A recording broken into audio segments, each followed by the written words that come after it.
Abangan ngayong gabi. Ang hindi pagkakaintindihan ng mga housemates sa first weekly task.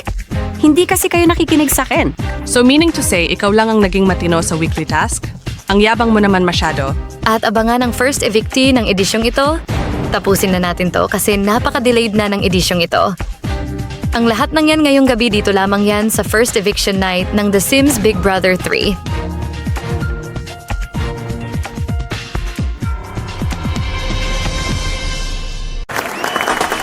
Live from The Sims Big Brother house, ito na po ang first eviction night ng The Sims Big Brother 3. Please welcome your host, the very tired Tony G. Simula pa lang ng season, ramdam na agad ang tensyon, intriga at mga samahang unti-unti nang nasusubok. Mula sa secret alliances hanggang sa mga lihim na galawan sa loob ng bahay, walang sikreto ang makakaligtas sa mata ni Kuya. Ngayong gabi, sino kaya sa kanila ang unang mapapalayas sa bahay? Ito na po ang first eviction ng The Sims Big Brother Season 3. Hello Philippines and hello Sims World! Ngayong gabi, malalaman na natin kung sino ang unang babagsak sa laro at sisimulan natin yan sa inyong paggawa niyong pagboto. Narito na ang ginawa ninyong desisyon. Ang una nating ipapakita ay ang paggawa niyo ng boto by trio. Ang Trio A ang ligtas ngayon sa eviction na may 51.0%, 1% ng inyong boto. Ang trio na may lalabas ngayong gabi ay nakakakuha ng 48.7% ng inyong boto. At ngayon naman ay ang ginawa nyo ng pagboto individually. Sa Group 2 or Trio B, mga galing ang unang lalabas ng gabing ito at meron siyang 20.14% ng inyong boto. Sino kaya siya? Alamin natin mamaya, pero ngayon ay balikan muna natin kung paano ba humantong sa pag-aaway si Lori May and Christine. Pilipinas at buong mundo, narito ang kwento. Nang nagumpisa na ang kanilang weekly task, ay huminto na ang kanilang mundo sa loob ng bahay ni Kuya. Ako na yata ang pinaka-relax sa weekly task na ito kasi nakaupo lang ako, buti na lang di ako naihi. Habang si Roxas naman ang pinakamalas dahil nasa labas siya kasama ang Snow. Diyos ko kuya, ikaw na talaga ang pinaka-demonyo sa lahat. Di mo man lang ako pinapasok. Habang patagal ng patagal ang oras ay nahihirapan na ang ating mga housemates.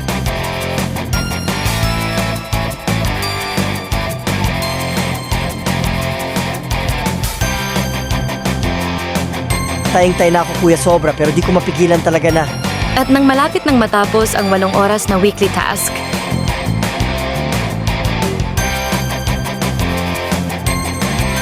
Grabe kuya, gusto mo ba kaming patayin? Housemates, tinatapos ko na ang inyong first weekly task. at pinatawag na ang lahat para sa desisyon ng may-ari ng bahay,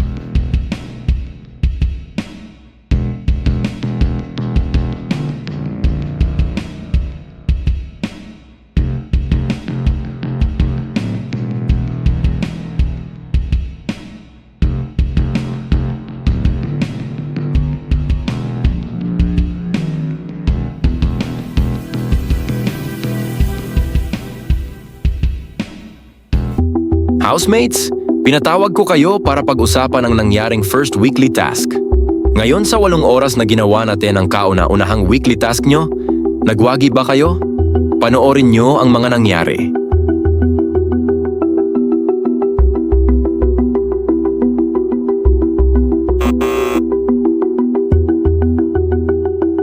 Actually, admittedly talaga ako dun kuya kasi di ko talaga narinig na nagsisimula na pala ang task.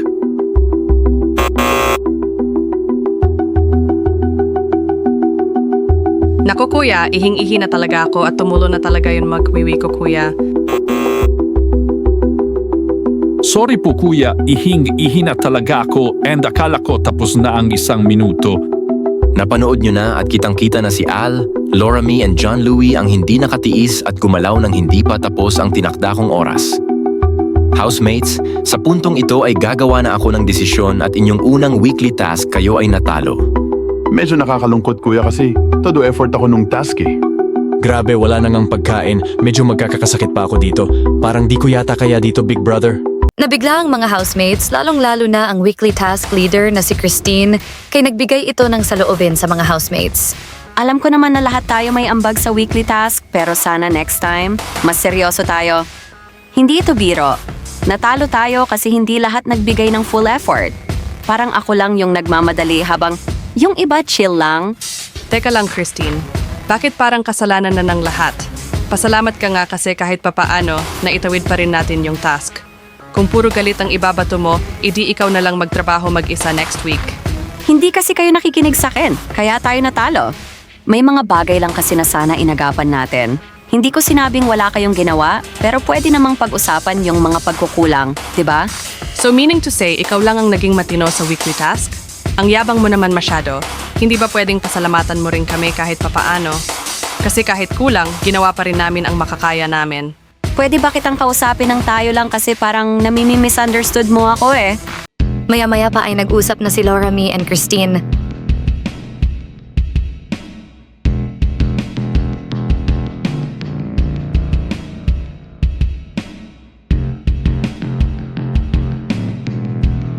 Kanina, medyo napikon ako sa sinabi mo. Feeling ko kasi parang binura mo lahat ng effort namin. Gets ko, hindi ko naman sinasadya na saktan kayo. Naiipon lang siguro yung pagod tapos nadismaya pa ako sa resulta. Kasi alam mo yung pakiramdam na ginagawa mo lahat. Tapos may maririnig kang parang kulang pa. Ang sakit, Christine, kasi hindi mo nakita yung struggle ng iba. Habang nagmumukmuk si Christine ay nilapitan naman siya ng kanyang kasamahan sa task na si Nick.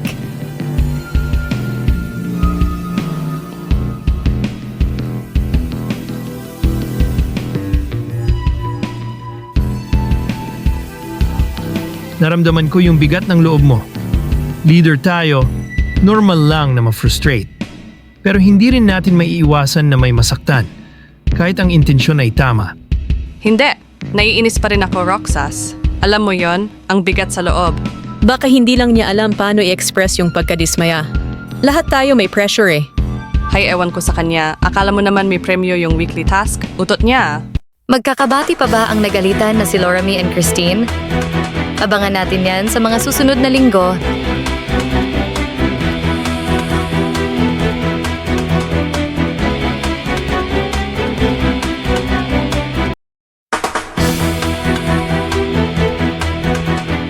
And we are back. You are still watching the first eviction night ng The Sims Big Brother 3. Sa puntong ito ay kakausapin ko na ang mga housemate for the first time this season. Hello housemates! Di ba sinabi ko sa inyo na sa muli nating pagkikita ay babawasan ko na ang isa sa inyo at sa puntong ito ay hawak ko na ang naging resulta ng mga TikTok viewers para sa kauna-unahang evictee. Housemate, makinig na ng mabuti dahil hindi na ako magpapaligoy-ligoy pa dahil napaka-delayed na ng season na ito. Sa puntong ito, ay grupo muna ang aking tatawagin. Mga galing kaya ito sa group ni Lay or ni Lori.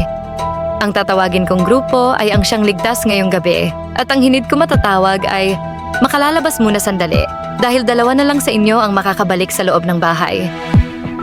Congratulations dahil ang grupo nyo ay ligtas ngayong gabi.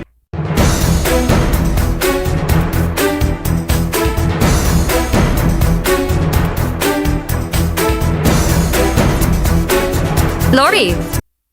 That means Lay, Nick, and Pearl, isa sa inyo ay lalabas na ng bahay ngayong gabi.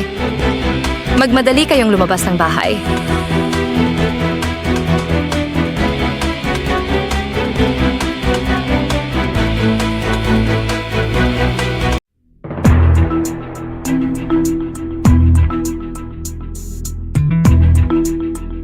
Hello housemate and welcome to the eviction room. Sa gabing ito ay isa-isa ko ng papangalanan ang ligtas at lalabas ngayong gabi. Makinig na ng mabuti dahil ang unang pangalan na aking tatawagin ay ang unang ligtas ngayong gabi. Congratulations, you are safe tonight.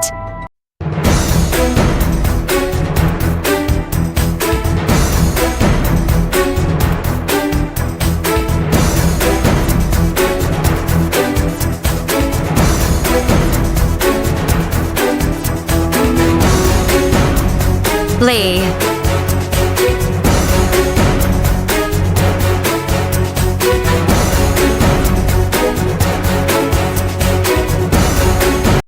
It's between Nick and Pearl. Isa sa inyo ay lalabas ng bahay ni Kuya. Makinig na ng mabuti dahil ang unang pangalan na aking tatawagin ay ang huling ligtas ngayong gabi. Congratulations, you are safe tonight.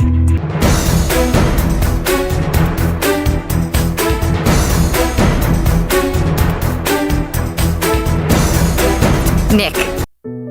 That means, Pearl, you just have been evicted from the Big Brother house. Thank you both.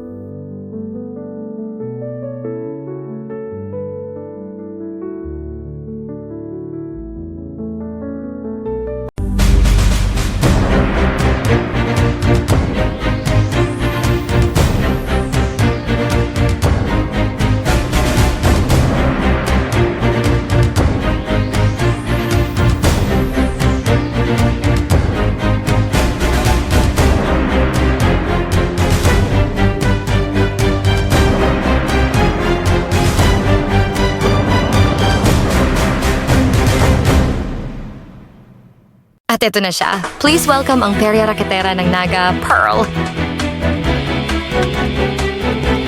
Isang tanong lang para kay Pearl. Sino sa tingin mo ang nagpapakatotoo sa loob ng bahay ni Kuya?